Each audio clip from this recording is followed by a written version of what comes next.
बात जुर्म से जूझते आवाम की हो या समाज में बढ़ते क्राइम ग्राफ की हो, अपराध की हर सूरत के पीछे छिपा होता है कोई न कोई गुनहगार। नमस्कार, मैं हूं सुमित झा। तफ्तीश की राह में आने वाली हर कड़ी सुराग बनकर पहुंचाती है गुनहगारों को सलाखों के पीछे। तो आप बने रहिए हमारे साथ, क्योंकि हर जुर्म के खिलाफ हमारी तफ्तीश लगातार जारी है। बेगूसराय में समलैंगिकता का एक अजीबोगरीब मामला सामने आया है, जिसमें दो लड़की एक दूसरे से प्यार करने लगते हैं। बाद में दोनों एक दूसरे को पति और पत्नी मानकर शादी भी कर लेते हैं, लेकिन पारिवारिक दबाव में उनमें से एक लड़की की शादी फिर से एक लड़के से कर दी जाती है। अब दूसरी लड़की अपने प्यार को ढूंढते ढूंढते उस लड़के के घर पहुंच जाती है। बाद में क्या होता है, तफ्तीश में देखिए पूरी रिपोर्ट। बेगूसराय में शादी का अजीबोगरीब मामला। युवती ने एक लड़की और लड़के से की शादी। युवती का पहले लड़की से था समलैंगिक संबंध। युवती ने लड़की को पति मानकर कर ली शादी। बाद में युवती की शादी एक लड़के से कर दी गई। अब दूसरी लड़की पहुंच गई उस युवती के घर। उसके पति से लगा रही उसका प्यार लौटाने की गुहार।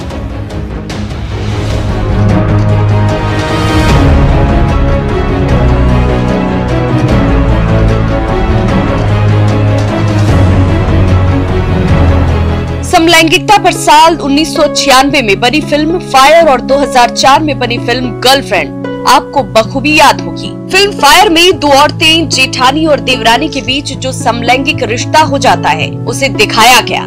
फिल्म में मुख्य किरदार शबाना आजमी और नंदिता दास ने निभाई।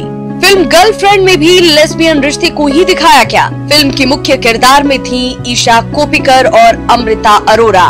दोनों फिल्मों का जबरदस्त विरोध हुआ था। बेगूसराय में दो लड़कियों के समलैंगिक रिश्ते का एक ऐसा ही मामला सामने आया है, जहां अनुजा कुमारी और प्रियंका वर्मा को एक दूसरे से प्यार हो गया। दोनों ने एक दूसरे को पति और पत्नी मानकर शादी भी कर ली, लेकिन अनुजा के घर वालों ने 14 जून को उसकी शादी बेगूसराय के सुमित कुमार से कर दी।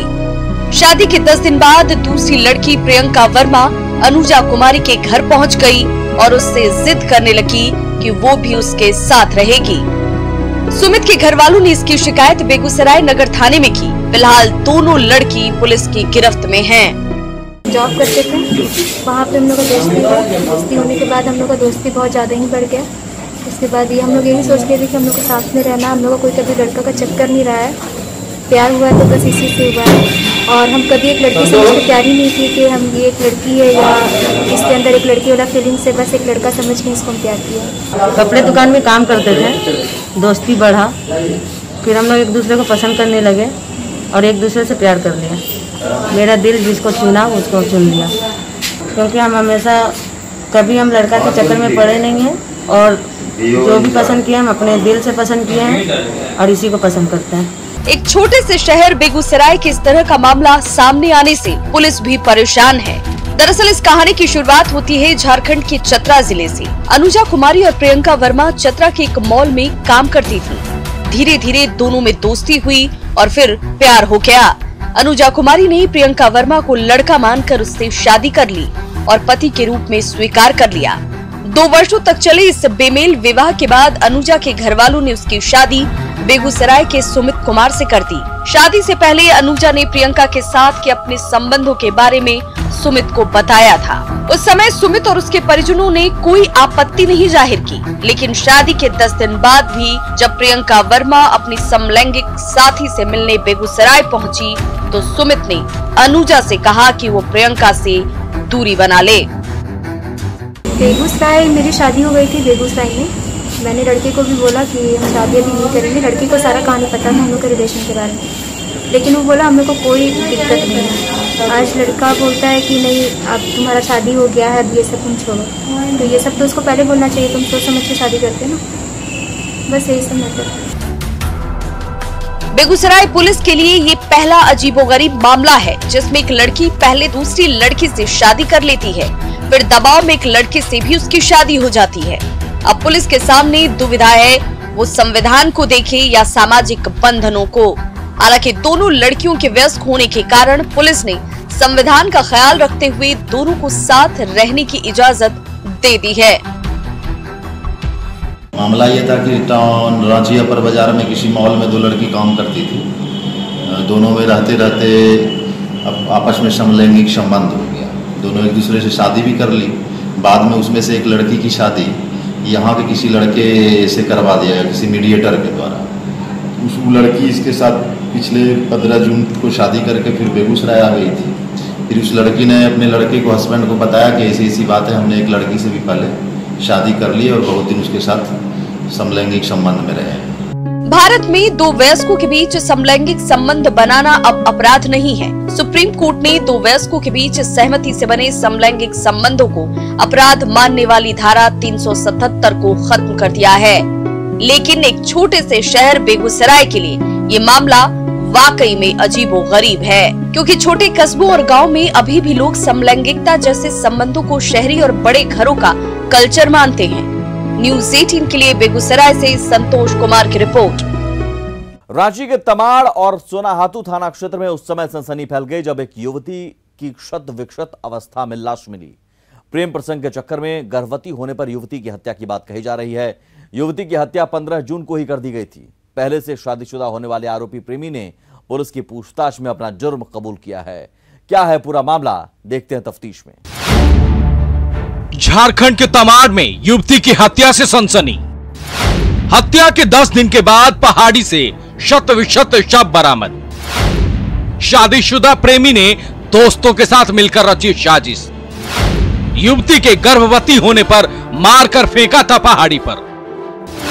आरोपी प्रेमी ने पुलिसिया पूछताछ में खोला हत्या का राज।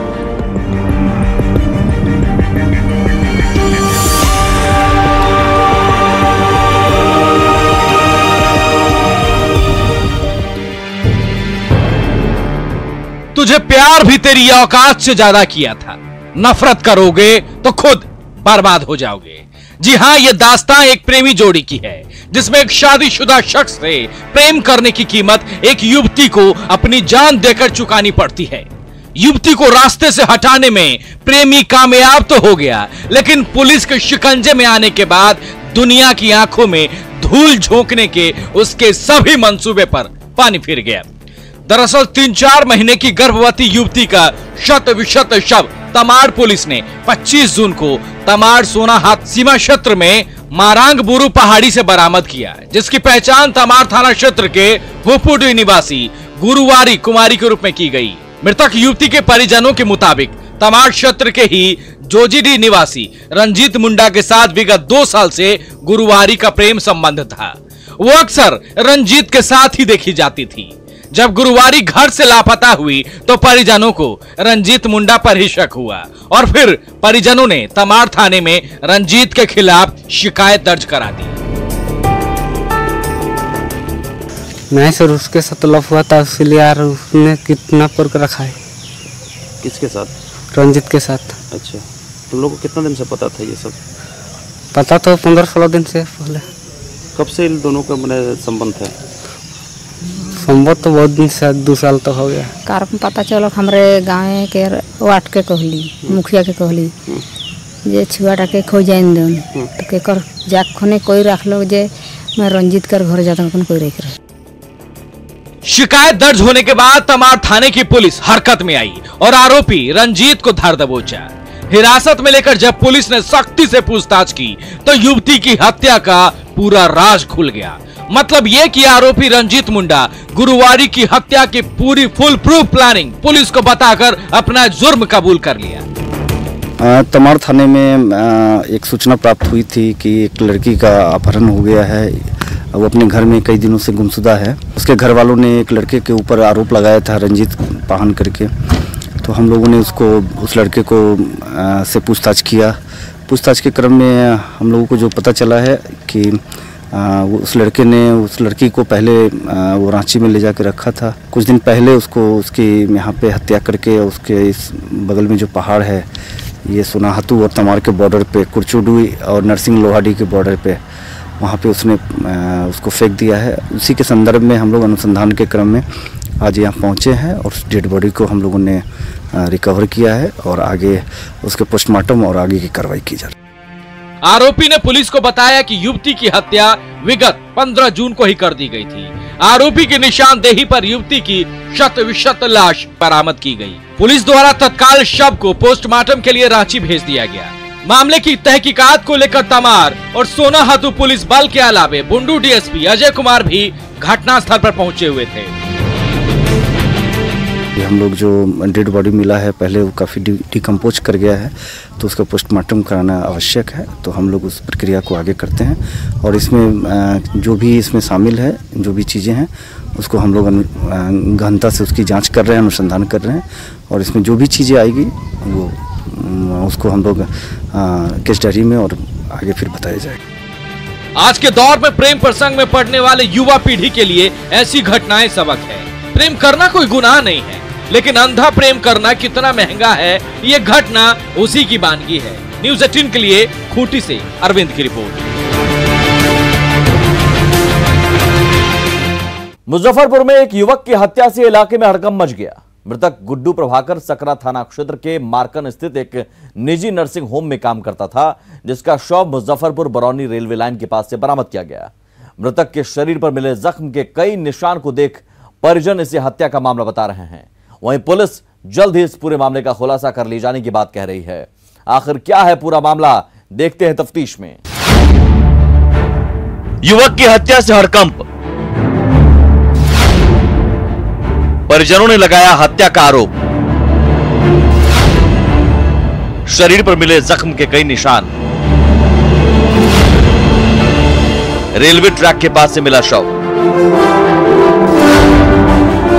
मामले की जांच में जुटी पुलिस।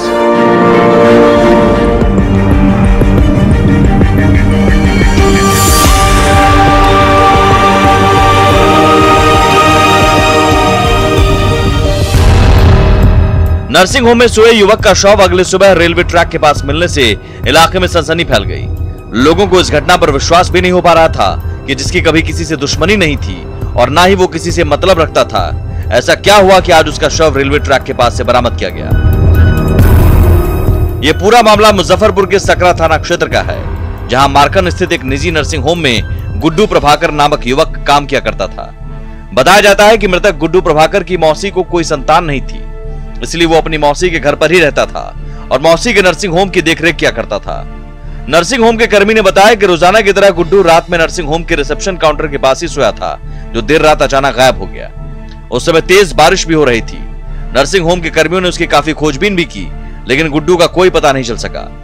सुबह में उसका शव मुजफ्फरपुर बरौनी रेलवे लाइन के पास से बरामद किया गया। शव के मिलने से नर्सिंग होम के कर्मी भी काफी हैरान हैं। प्रभाकर जो है लड़का रिसेप्शन के पास ही सोता था। 12:30 बजे के लमसम में हम लोगों को नींद आ गया, फिर हम लोग देखे जो सोया हुआ है। 2-2:15 के बाद उठ के देखते हैं तो लड़का वहाँ पर नहीं था। बारिश बहुत जोर का हो रहा था, हम लोग बाहर भी नहीं निकल पाए। हम लोग इंतजार कर रहे थे कहीं गया होगा, कॉल में कोई बुला के ले गया होगा, क्योंकि रिसेप्शन पे ही लड़का रहता था तो फर्स्ट ट्रीटमेंट नहीं देता था। सुबह 5:30-6 बजे बारिश थोड़ा कम हुआ तो कोई आके बताया जैसे ऐसे उसका लाश जो है रेलवे पटरी के पास जो है पड़ा हुआ है। फिर हम लोग गए उसको देखने के लिए। क्या आशंका है आपकी? मैं आशंका है कि इसका हत्या करके जो है इसके लाश को रेलवे किनारे जो है फेंक दिया गया। मुजफ्फरपुर बरौनी रेलवे लाइन के पास शव मिलने की घटना जंगल में लगी आग की तरह फैल गई। जब इसकी सूचना मृतक के परिजनों को मिली तो घर में कोहराम मच गया।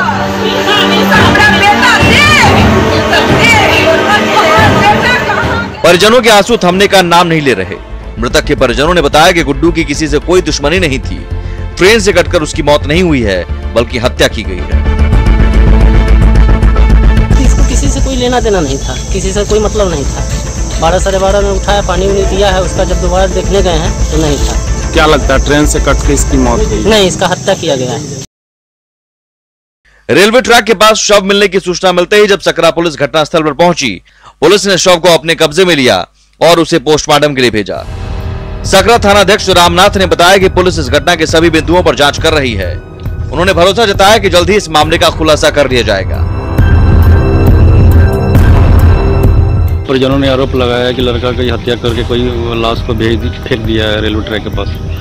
पुलिस इस बिंदु पर भी छान कर रही है। दूसरा मामला ये भी आया है कि हो सकता है कि जो कि रेलवे ट्रैक पर बॉडी मिला है और जिस अवस्था में मिला है, कुछ लोगों का कहना है कि रेलवे से भी हत्या हो सकती है। दोनों बिंदुओं पर जांच कर पुलिस द्वारा की जा रही है। ज़्यादा इस बिंदु पर संदेह किया जा रहा है कि जो परिजन आरोप लगा रहा है उस बिंदु पर ज़्यादा पुलिस कार्य कर रही है। सूत्रों के मुताबिक संपत्ति विवाद में हत्या की बात सामने आ रही है। वहीं मृतक के परिजन भी हत्या की आशंका जता रहे हैं, जिसका खुलासा पोस्टमार्टम रिपोर्ट के आने के बाद ही हो पाएगा। फिलहाल पुलिस सभी बिंदुओं पर जांच कर रही है। देखना यह होगा कि पुलिस कब तक इस मामले का खुलासा कर पाती है। न्यूज़ 18 के लिए मुजफ्फरपुर से सुधीर की रिपोर्ट। धनबाद में हथियार के बल पर अपराधियों द्वारा भीषण डकैती की घटना को अंजाम दिया गया। डकैती की इस घटना से इलाके में दहशत का माहौल व्याप्त है। फिलहाल पुलिस मामले की जांच में जुटी है। क्या है पूरा मामला, देखते हैं तफ्तीश में। धनबाद में भीषण डकैती, 10 लाख से अधिक की संपत्ति की लूट। घटना से इलाके में दहशत का माहौल। मामले की जांच में जुटी पुलिस।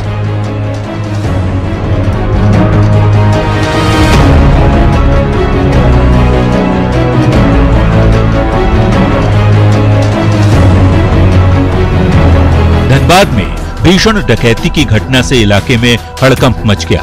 टुंडी थाना क्षेत्र के पुरनाडीह गांव में पहुंचे दर्जनों अपराधियों ने डकैती की वारदात को अंजाम दिया। निजी कंपनी के रिटायर्ड कर्मी उमेश मंडल के घर बेखौफ डकैतों ने अचानक देर रात धावा बोला। डकैतों ने सबसे पहले घर का ताला तोड़ा और घर में प्रवेश किया, जिसके बाद 6 साल के बच्चे को अपने कब्जे में ले लिया। डकैतों ने हथियार के बल पर घर के सभी सदस्यों को बंधक बना डाला और 10 लाख से अधिक की ज्वेलरी और 50,000 रुपये कैश लेकर फरार हो गए। डकैतों ने घर के सभी सदस्यों को एक कमरे में बंद कर दिया। पीड़ित परिवार ने इस घटना की सूचना पुलिस को दी। घटना की सूचना मिलते ही ग्रामीण एसपी अमित रेणु, टुंडी डीएसपी हिमांशु चंद्र मांझी और थाना प्रभारी शारदा रंजन प्रसाद दल बल के साथ मौके पर पहुंचे और मामले की जांच शुरू की। एसएसपी ने जल्द ही मामले का खुलासा कर लिए जाने की बात कही है। प्राप्त सूचना अनुसार 7 लोग और आम थे, उन लोगों ने घर में डकैती की और ज्वेलरी और पैसे वहां से लूटे थे। मतलब इसमें फोकस पॉइंट यही है कि हम लोगों की जो रेगुलर पेट्रोलिंग की वजह से इसमें बहुत अच्छी और बहुत जल्दी उपलब्धि मिलने की संभावना प्रतीत हो रही है। डकैती की इस वारदात से पीड़ित परिवार काफी सदमे में है। हालांकि इस मामले का जल्द ही खुलासा किए जाने की बात एसएसपी कर रहे हैं। देखना होगा कब तक अपराधी सलाखों के पीछे पहुंच पाते हैं। न्यूज़ 18 के लिए धनबाद से दिलीप की रिपोर्ट। अब वक्त हो चला है एक ब्रेक का, आप कहीं जाइएगा नहीं, हम जल्द हाजिर होते हैं। ऐसे इलाके में हड़कंप मच गया। महिला की हत्या पति के बड़े भाई ने ही कर दी। हथौड़ी से सिर पर हमला कर महिला की हत्या की गई। हालांकि पुलिस ने त्वरित कार्रवाई करते हुए आरोपी को गिरफ्तार कर लिया। हत्यारा भैंसुर अब सलाखों के पीछे है। पूरा मामला क्या है, देखिए तफ्तीश में। महिला की हत्या से हड़कंप, हथौड़ी मारकर सिर पर किया हमला। नशे में धुत जेठ ने की महिला की हत्या। पुलिस ने हत्यारे को किया गिरफ्तार।